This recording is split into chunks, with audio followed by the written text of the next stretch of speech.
My name is Heather. I am 25 years old. I live in a small town in Chicago. When I was young, I wanted a happy life. I wanted to get married. I wanted 1 or 2 children. I wanted a house and a good man. I thought love was easy, but I was wrong. I met Harry when I was 22. He was 24.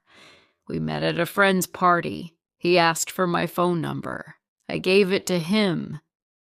The next day, he sent me a message. He asked, "Do you want to meet for coffee?" I said, "Yes." We met in town. We talked for a long time. I liked him. After that, we saw each other many times. He made me laugh. He gave me flowers. He called me every night. After 6 months, I told him, "I love you." He said, "I love you too." I believed him. We were together for 1 year. I worked at a gift shop. Harry worked at a car repair shop. We didn't have much money, but I was happy. Then something changed. One day, I felt sick. I thought I had a cold, but the next day I felt sick again. My best friend Anna said, "Maybe you are pregnant." I said, "No, I don't think so," but I was not sure. I bought a test. I waited. The test showed I was pregnant. I was shocked. That night, I went to Harry's apartment. I looked at him and said, "I have a news." He asked, "What is it?" I said, "I am going to have a baby." He was quiet. He looked at the floor. Then he said, "Are you sure?"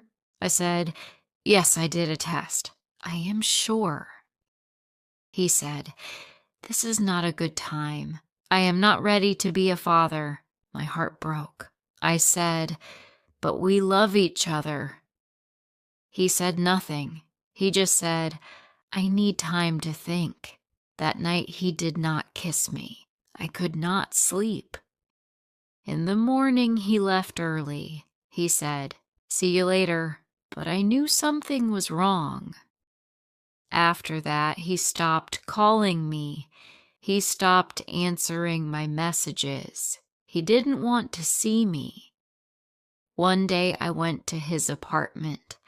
I knocked on the door. He did not open it. I sent him one last message.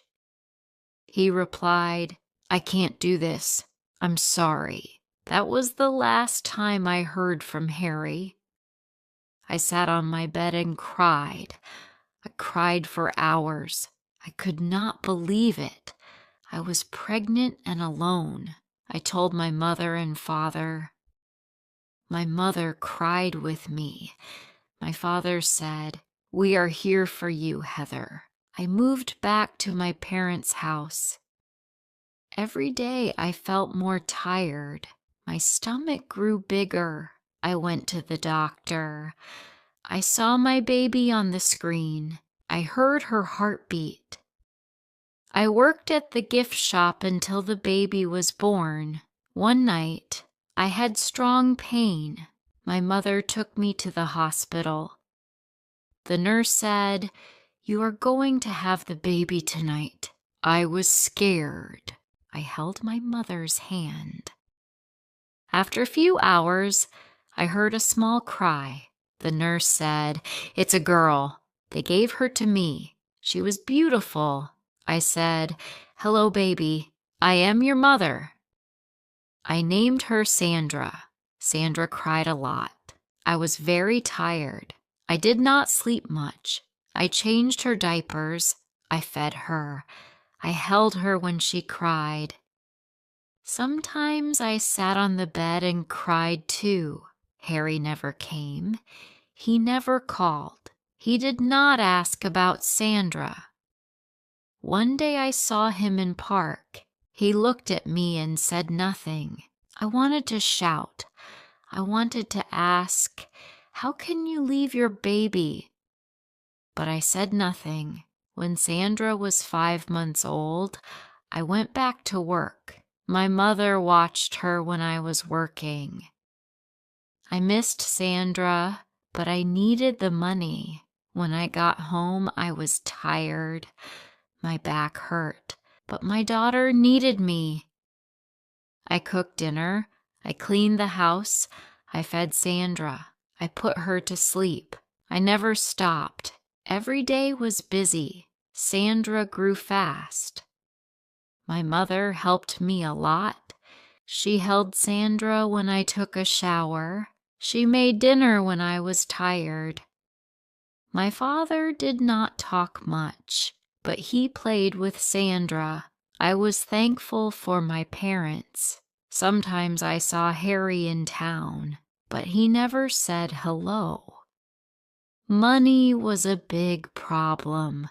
My job at the gift shop did not pay much. I bought only what we needed: baby food, diapers, and clothes. I did not buy clothes for myself. I wore old shirts. I did not care about how I looked. I only cared about Sandra. When Sandra was sick, I stayed home. My boss was not happy. He said, "You can't miss so many days." I said, "My baby needs me." He said, "Be careful. You need this job." I felt scared. I did not want to lose my job. I needed it for Sandra. Time went by. Sandra turned 2. One Sunday, I took Sandra to the park. She ran on the grass. Then I saw Harry again. He was with another woman. They held hands. I looked away. I did not want Sandra to see him. She did not know him. He was her father, but he was not in her life. A few days later, I got a letter from the housing office. They said I could get a small apartment. I was happy. I packed our things. My father drove us to the new apartment. The apartment had 1 bedroom and a small kitchen. In the new apartment, life was hard. I worked. I took care of Sandra. I paid rent. I cooked simple meals. Some nights I felt lonely. I missed talking to someone, but I never missed Harry. I did not want someone who left. I wanted peace. I wanted love that stayed. Sandra was now 4 years old. She asked many questions. One day she looked at me and said, "Mom, do I have a dad?" I froze. I said, "Why do you ask?" She said, "At school, my friend said her dad picks her up. Do I have a dad too?"